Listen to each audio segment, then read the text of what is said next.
बिस्मिल्लाहिर्रहमानिर्रहीम। शुरू अल्लाह ताला के नाम से जो नहायत मेहरबान और रहम फरमाने वाला है। अस्सलामु अलैकुम वरहमतुल्लाहि वबरकातुहू। मैं मोहम्मद जाहिद आपकी खिदमत में आज की वीडियो लेकर हाजिर हूँ। इस बुक की जिसका नाम है, इस किताब की जिसका नाम है जब ज़िंदगी शुरू होगी, जिसके मुसन्निफ़ है अबू यहया। तो आज की हमारी वीडियो, हमारा तीसरा बाब शुरू होने जा रहा है आज की इस वीडियो में। तो चलिए मौजू की तरफ चलते हैं। आज का हमारा मौजू है मैदानी हशर। तो चलिए करते हैं शुरू। हम दोनों एक दफ़ा फिर तेज़ी से चल रहे थे। अर्श की हदूद से निकलते ही एक इंतहाई गर्म और हवसज़दा माहौल से वास्ता पड़ गया। लगता था कि सूरज 9 करोड़ मील से 1.25 मील के फासले पर आकर दहकने लगा है। हवा बिल्कुल बंद थी। लोग पसीने में डूबे हुए थे। पानी का नामो निशान न था। मुझ पर जाम कौसर का असर था, वगरना इस माहौल में तो एक लम्हा गुजारना नामुमकिन था।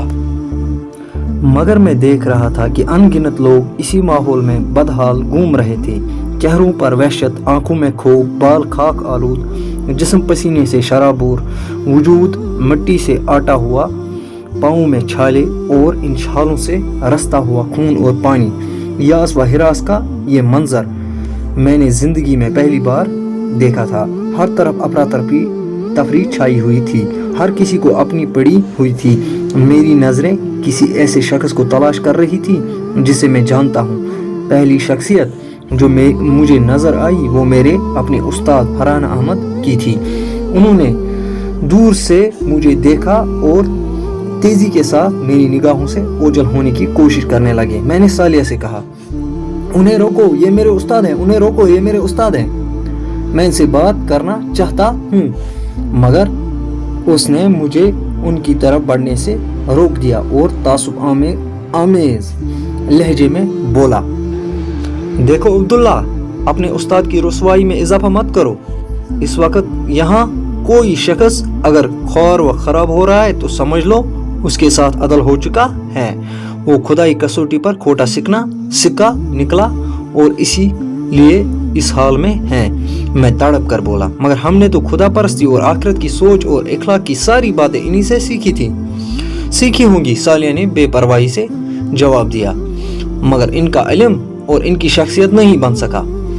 देखो देखो खुदा के हुजूर, किसी शख्स का फैसला इसके इल्म की बुनियाद पर नहीं होता। इसके अमल, सीरत और शख्सियत की बुनियादी हैसियत होती हैं। इल्म सिर्फ इसलिए होता है कि शख्सियत दुरुस्त बुनियादों पर तामीर हो सके। जब तामीर ही गलत हो तो ये इल्म नहीं, साफ है। इल्म राबर तन जनी मारे बवद, इल्म राबर तन जनी मारे बवद, इल्म राबर मन जनी यारे बवद। इल्म जाहिर तक रहे तो साफ है और अंदर उतर जाए तो दोस्त बन जाता है। यही तुम्हारे उस्ताद के साथ हुआ है। वो एक अच्छे मुसन्निफ थे, बातें भी अच्छी करते थे, मगर उनकी सीरत व किरदार उनकी बातों के मुताबिक न थी। दरहकीकत तुम्हारे उस्ताद सांप पाल रहे थे। आज इल्म के इंसाफों ने उन्हें डस लिया है। आज यहाँ जब तुम लोगों को देखोगे तो उन्हें इनके ज़ाहिर और इनकी बातों के मुताबिक नहीं पाओगे, बल्कि इनकी शख्सियत ठीक वैसी ही नज़र आएगी जैसा कि वो अंदर से थे।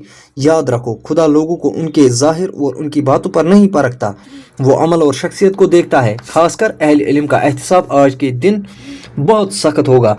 जो बातें दूसरे लोगों के लिए उज़्र बन जाएंगी, इल्म के लिए नहीं बन सकेंगी।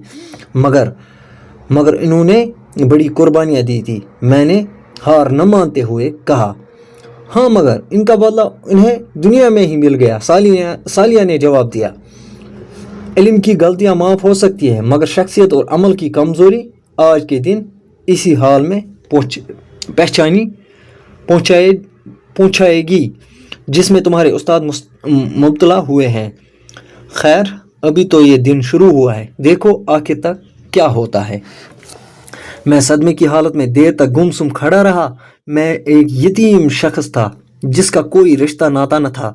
मेरे लिए जो कुछ थे वो मेरे उस्ताद थे। उन्होंने मेरी सरपरस्ती की, मुझे इल्म सिखाया, मेरी शादी करवाई और ज़िंदगी में एक मकसद दिया।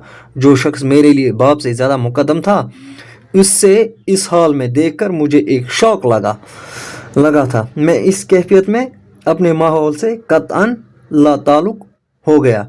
میرے سامنے انگنت لوگ بھاگتے دوڑتے گرتے پڑتے چلے جا رہے تھے۔ فضا میں شعلوں کے دہکنے کی آواز کے ساتھ لوگوں کے چیخنے چلانے رونے پیٹنے اور آہوزاری کرنے کی آوازیں گونج رہی تھی۔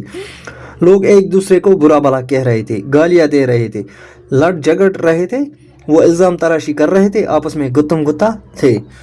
کوئی سر پکڑے بیٹھا تھا، کوئی منہ پر خاک ڈال رہا تھا، کوئی چہرہ چھپا رہا تھا، کوئی شرمندگی اٹھا رہا تھا، کوئی پتھروں سے سر ٹکرا رہا تھا، کوئی سینہ کوبی کر رہا تھا، کوئی خود کو کوس رہا تھا، کوئی اپنے ماں باپ بیوی بچوں دوستوں اور لیڈروں کو اپنی تباہی کا ذمہ دار ٹھہرا کر ان پر برس